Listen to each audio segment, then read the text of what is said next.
With the news that Fox broke last night about the true extent of China's coronavirus cover-up, we at the Ingram Angle felt obligated to tell you, well, we told you so.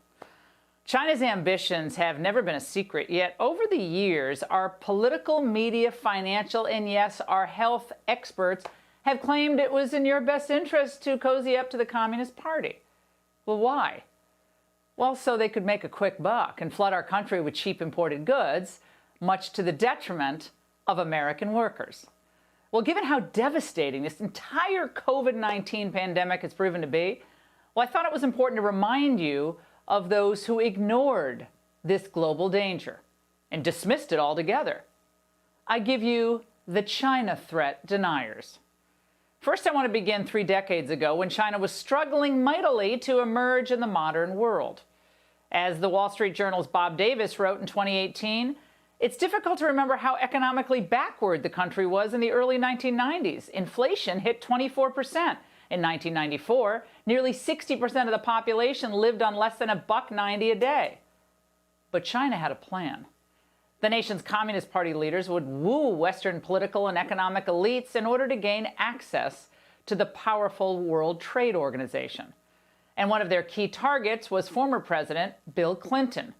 And their forays, well, they weren't subtle at all. During Clinton's 1996 re-election campaign, there were efforts, some successful, by senior government officials in China to funnel illicit foreign contributions into his coffers of his campaign.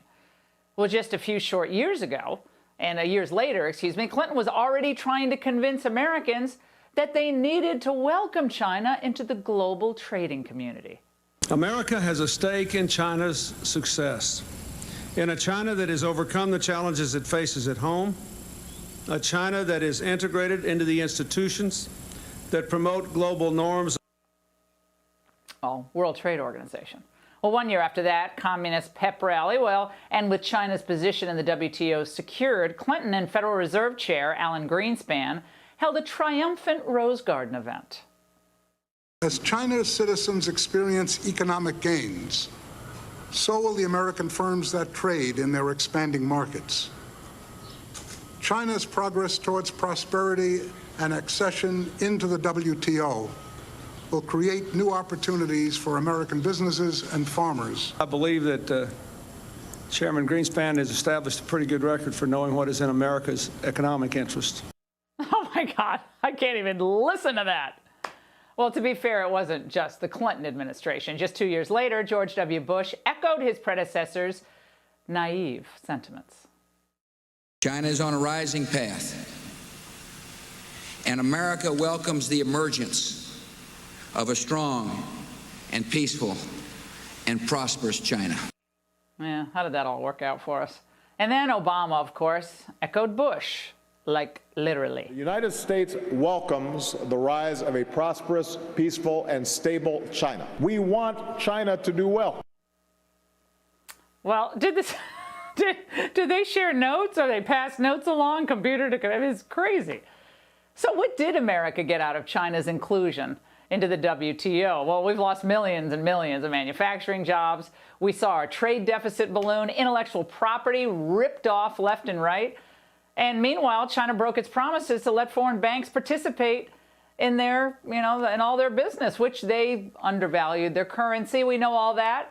They got huge margins for years. And you'd think that would upset the titans of Wall Street, like former Goldman Sachs CEO Lloyd Blankfein, right? China's rise obviously is important for China, but it's important for everybody in the world. I think China's leadership has proven its competence over the last couple of decades. Well, at least Blankfein defended Trump's tariffs last year, but that was after he had left his position at Goldman, where he had a financial interest in playing nice. Well, all these years later, after all the trade abuses, all that intellectual property theft, all the market manipulations, the provocations in the South China Sea, what they've continued to do to terrorize Taiwan, the World Health Organizations, you would think that the politicians in both parties, especially the ones who will be their party's standard bearers in 2020, that they'd be very clear-eyed now about the China threat we face. China is going to eat our lunch Come on, man. I mean, you know, they're not bad folks, but guess what? They're not competition for us. China's not our problem if we invest and remember who we are. No, not our problem at all. Look around, Joe.